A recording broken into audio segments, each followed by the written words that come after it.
Hello again, friends. I'm Kevin Ironface, my partner Jack McCress, and we represent Team No. Oh, joy did we go tonight. We went to see Batman vs. Superman, The Dawn of Justice. I'm crying. The dawn of WTF, mate. Pretty much. Out of expectations, I really didn't know what I was going to think of Ben Affleck as Batman, so I really wanted to reserve judgment. Well, we'll get to that in just a second. Yeah. Anything else before we get straight into the story? Or I don't think so without ruining too much. Right, let's hit the story then. Let's of course go to our plot. Now, normally we really do try and separate these movies from other materials. It's a good practice with like written books to movies. Doesn't work as well with comic book movies because it's all about these iconic characters that have been in these comics that you know and love. So that is going to really turn the judgment on it. We'll still try and separate it, but you know it's going to happen. Yeah. But our normal plot, we actually start off with a little bit of Bruce Wayne, Batman's. Oh no, I give away a secret identity! Yeah, the first, what, 10 minutes? The first 10 minutes They've got to go back and explain who Batman is. Again. They really do, and I think the only purpose for this was so that they could use it as flashbacks later in the movie and you knew what they were doing. But we know who Batman is. We didn't need this. But I digress. In this movie, you see that we take off after Man of Steel, which I didn't get to watch, so I can't compare it to the previous one. But Batman is watching as Superman is considered a false god by many people. They're questioning what he should be doing, the damage he's done, and everything. And early on, there is an incident where he goes to save Lois Lane, as usual. And apparently a lot of people die. It doesn't show all of that, but he is blamed for it. And that sparks everything, including an introduction of Lex Luthor, and all his nefarious evil plots because he's Lex Luthor. I think they were trying to project this as the son of Lex Luthor, basically Lex 2. Is that... I think that's what they were trying to say. Really? I guess Lex Luthor Jr. maybe? I missed that. They did say his... They did say his name was Alexander, and his okay. father was the Lex in front of the court. Yes. Okay, I must have missed that part. Okay, so I guess... Okay, that makes sense. So it kind of makes some sense that he's not the bald guy that everybody expects to hate Superman. I still think it was a bad choice. Bad choice for a character. Anyways, before we continue, Lex Luthor... they call him Lex Luthor a lot. Alexander Luthor, they mention, is pulling the strings behind all kinds of things, including apparently bothering Batman. By the way, according to this movie, Gotham City is right across the bay from Metropolis, so they're literally like neighboring cities. I didn't know you could fold the map that way. And apparently, this is supposed to take place, what, Batman's been doing his stuff for 20 years. So Batman's got to be 42 or something. It is mid to late 40s. It's late, yeah. And Batman has gone off the rails as another part of the main plot and has been branding villains. And they blame it because 2 years ago, before the movie starts, or flashback in the movie, Superman gets into a fight with Zod. Yeah, that was the end of Man of Steel. The end of Man of Steel. I didn't get to see that. And apparently, a Wayne Enterprises building was destroyed, and Wayne people were hurt, and Batman's butt hurt. I hate to agree with you, but yeah, that's pretty much what it is. The story beyond that is just leading up to Superman being a little... Superman feels a lot better than from what little I know from the Man of Steel. He actually seems like a better character here. And contemplating what he's going to do while Batman is ramping up to fight him. Beyond that, there's some cool Easter eggs, some cool fight stuff, but that's really the main storyline. Lex Luthor is being a villain, pushing Batman to Superman and fight. That's really it. Pretty it in a nutshell. Going into our characters, like I was saying, I didn't know how I was going to feel about Ben Affleck. I kind of got to let him slide. I think he did fairly well for what he had. That being said, I'm a huge Batman fan, and I fucking hate how they portray him in this movie. It's not, what we're saying is it's not Ben Affleck's fault. Yeah, Whoever the goddamn writer is, though. Yeah, like he was saying, Batman starts branding people insanely brutal fighting style, and just like, guns! This is not Batman. This is more Punisher than anything else. And I felt that was just horrible. And the way he gets pushed into fighting Superman is just, this doesn't make sense. This does not make sense to me. Like I said, it's not Ben Affleck's fault. He did fairly well. And like he said, the guy who was playing Superman did feel a little bit better than Man of Steel. We got to actually deal with what he was seeing instead of just, hey, you're special! Your father tells you you're special! There's still some flashbacks back to Man of Steel from throughout the movie, and flashbacks to Batman's origins constantly throughout the movie. I think I've bitched about flashbacks quite enough. I don't like it. Let's have a flashback to see how you like those flashbacks. Yeah. Let's flashback inside of the flashbacks. And the dream sequences. I'll get to those in a little bit in the later sections. Out of all the main characters, yeah, I think I was saying, I can't remember the guy's name from Now You See Me. This was not a good choice for... To give you an idea, if you guys want to see it, I think he would have pulled off better as the Joker than he would have as the Lex Luthor. Yeah. He's constantly, I'm crazy! By the way, I'm crazy! Lex is obviously a villain, but he's always been, the best way I could put it is maybe like a gentleman. He's had class and style. He's like a kingpin. And he's always outthought his opponents. In a villain, he was tactical, but he was very, look at me, I'm energetic. Hey, how's it going on? No, I'm happy, I'm hyper. And that doesn't feel like it should have been there. It doesn't fit. You had Jeremy Irons as Alfred. You have him! Why couldn't he have been Lex Luthor? That probably would have worked better. That would have been hilarious. Speaking of our Jeremy Irons, let's go into our sub-characters. Jeremy Irons did do good as the butler. I mean, he barely did anything. He it's didn't like, do anything. Hey, by the way, I'm, speaking in your earpiece. By the way, don't forget, there's something over here. Oh, by the way, there's something over here. But he's not an important character, and it did feel sort of like, even though he didn't have as much screen time, at least he wasn't as good as bad as the previous Alfreds, and let's constantly tell a story. Hey, Alfred, I want to go to, I want to go get dinner. This one time when I was sorry. Anyways, even though he doesn't do much, he does do his part, and is sort of still reminding Batman of who he is. It doesn't work, which it should have. Yeah. But on top of that, the part I disliked is Alfred seemed to do certain things that you wouldn't expect Alfred to do. In the previous versions, he's always been a butler and been helpful, but he's never been directly involved.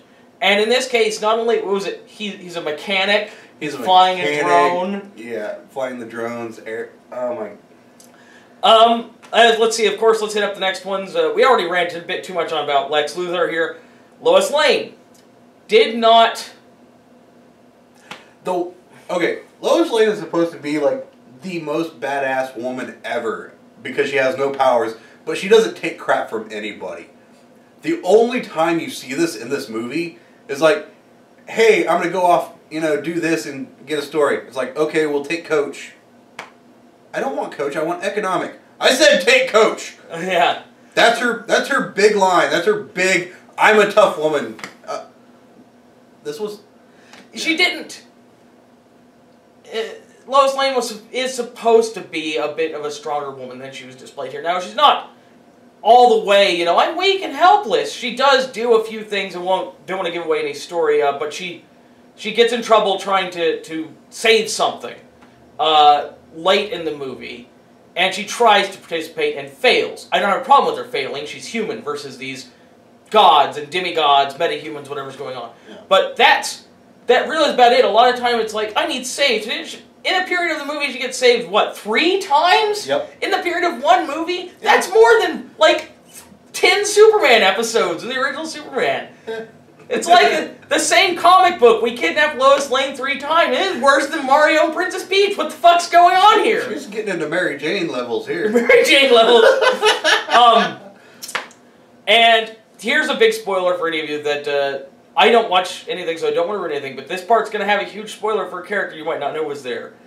The last sub-character, which I don't think was too important but does need to be mentioned, is Wonder Woman. They should already know that she's in the movie. Not everyone watched the trailers. But anyways. People should know that. People should know that. That's not our fault. Yeah. So Wonder Woman shows up and she doesn't feel like she fits. She either didn't need to be in the movie or should have been introduced much earlier as a character as Wonder Woman. She doesn't show up till some of the final scenes, and it doesn't even talk with them very well. Just like, I'm here to be a hero! Yeah. And then fights. I've done this before. They did kind of mention the funny is like, yeah, so who is she? I thought she was with you. Yeah. I mean, there were a good couple of jokes, but I really don't think she should have been here. It's not that I hate the character. It's just she had no purpose, really. She only was there for a couple of one-liners and then forgotten for the rest of the movie until she shows up at the end of the movie. There was no reason for her to be there or to be mentioned along with, all the other Justice League characters that are going to be there in the next movie, because we know there's going to be a next movie. But we've ranted too much. We were missing some characters from the supporting cast that I think we needed. They briefly showed at the beginning, obviously, there is no Robin, and they did briefly show the Robin's outfit with the Joker's writing on it, the joke's on you. So we know what happens there. But there definitely should have been more supporting characters for both of them. Really, like that would have made it felt like the comic books if you had both these worlds colliding rather than just these two guys and one little one over here. But anyways, talk about your cinematography, video, whatever. Okay, I've talked before about how the first few minutes defines a movie, and the way they start this movie is so slow.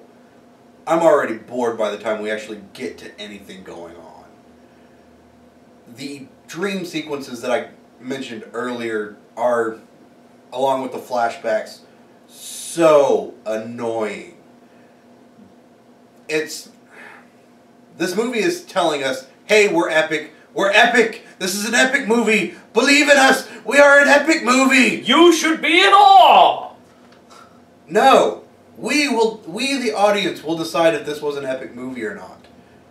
And while a lot of this movie did look badass, and the fighting was amazing, the effects were pretty good, but the way this story is told is just so out of proportion to either of these characters that everybody wanted to see,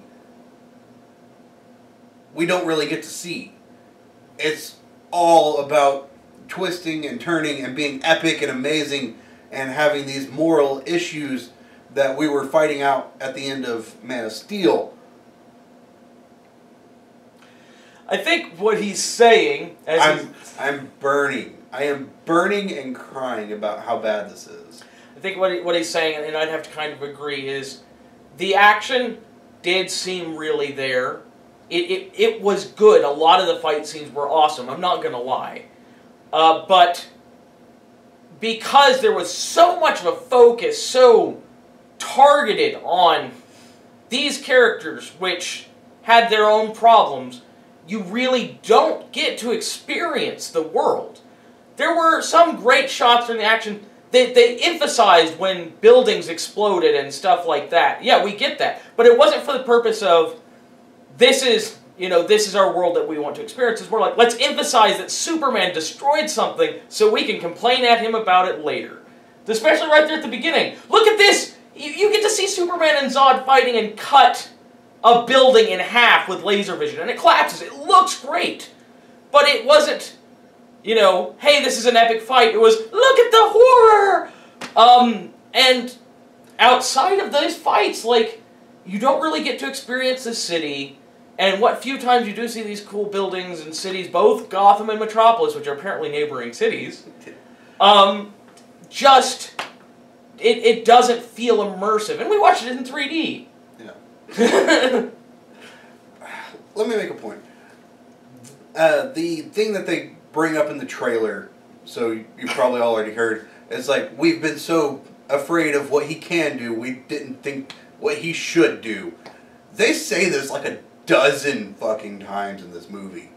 They really don't go deep into it and actually, converse, even though one of the characters is constantly like, we need to talk, we need to sit down and have a discussion about what this is. But you just keep pointing out the same thing. It's like, we don't know what he should do. We don't know what he should do. Okay, we get it. You've emphasized it enough. And then back to, doing something else. Oh, so with enough of our ranting, let's kid it down to the overall. I mean, goods and bads. What do you have to say about the movie to go see it? I don't recommend it. I really don't. This movie is on the low end of meh to me. It's not a horrible film. I mean, it does look entertaining. And there are a few good points, a lot of good one-liners. But that's it. That really is. And if you're, a really big fan of either of these characters, I really don't feel that they were portrayed well enough. I have to somewhat agree. I did find entertainment in the movie for what parts it had. I can find a movie entertaining and not like it. I personally did not like it, but it is not a bad way to spend time with friends, in my opinion. If you can divorce the original characters, Superman and Batman, from this movie in your mind, you'll get along a lot better with it. Sort of like we have the Dark Knight trilogy and all these different versions of Batman and all these couple of different versions of Superman. Think of it the same way. This is a Batman and Superman that you've never seen before. Try and divorce them from what you believe, and they are completely different. If you can do that, you may have a great time. And even if you do go see it, though, I don't advise wasting your money on 3D or balcony. Go check it out maybe on the cheap end in a week with your friends. But it's great. It's great with company. Agree to disagree, bud. All right. Jungle Book. Yeah, we don't really have anything on the schedule until Jungle Book, which is the 15th. Yeah, so we're currently a couple weeks out. If, however, of course, you have something that you want us to check out, for those of you that are watching, go ahead and leave a comment, let us know. If you like listening to our ridiculous rants, please click the like button below, and if you want to hear more of the rants, then go ahead and click subscribe. See you next time.